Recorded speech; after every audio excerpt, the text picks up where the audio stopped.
Voilà. Alors, actuellement, le style de caractère lettrine pour corps du texte s'applique sur le premier caractère, l'espace.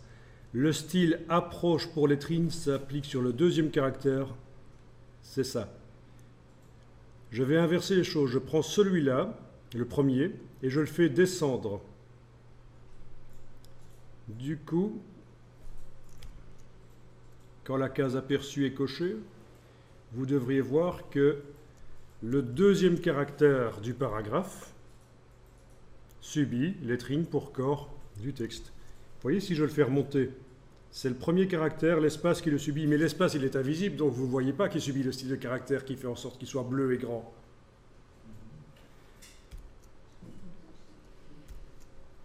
Je fais descendre le style lettrine pour corps du texte, il s'applique sur le deuxième caractère, parce qu'en fait les styles s'appliquent en partant du haut vers le bas. Et donc lettrine pour corps du texte, quand la case aperçue est cochée, on voit que ça marche. Ok. Vous êtes d'accord? Et finalement, à quoi ça a servi de mettre cet espace au début du paragraphe et de lui mettre un style de caractère qui s'appelle approche pour lettrine? Eh bien, c'est là que vous allez pouvoir, grâce à ça, faire sortir la lettrine par la gauche. Ça, c'est un truc assez intelligent. C'est pas moi qui l'ai inventé, je vous préviens tout de suite. Dans les styles de caractère, je clique à côté de tout. Et dans les styles de caractère, je vais modifier l'approche pour la lettrine.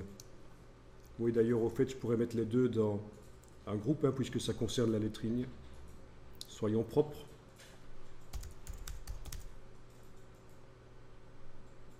Approche pour lettrine, voilà.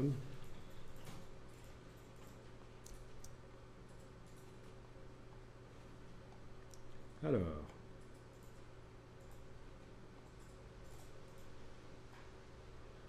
Ok. Donc, j'ai cliqué à côté de tout, rien n'est sélectionné. Je double-clique sur approche pour lettrine. Et la seule chose que je vais faire subir à l'espace qui commence le paragraphe, c'est une approche. Donc, dans format de caractère de base, vous avez l'approche. Si vous mettez 200 case aperçue cochée, vous voyez que la lettrine déborde vers la droite. Vous mettez 500, encore plus vers la droite.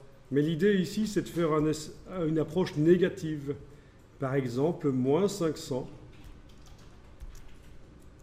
Et voilà, vous avez la lettrine qui sort de son paragraphe. Elle est tirée par le premier caractère qui a une approche négative. C'est-à-dire que l'espace non seulement est réduit à 0, mais en plus, il va en dessous du 0. Et on peut aller jusqu'à moins 1000 comme ça. Moins 1000. Voilà. Et donc, voilà comment vous faites sortir une lettrine de son paragraphe grâce à cette petite astuce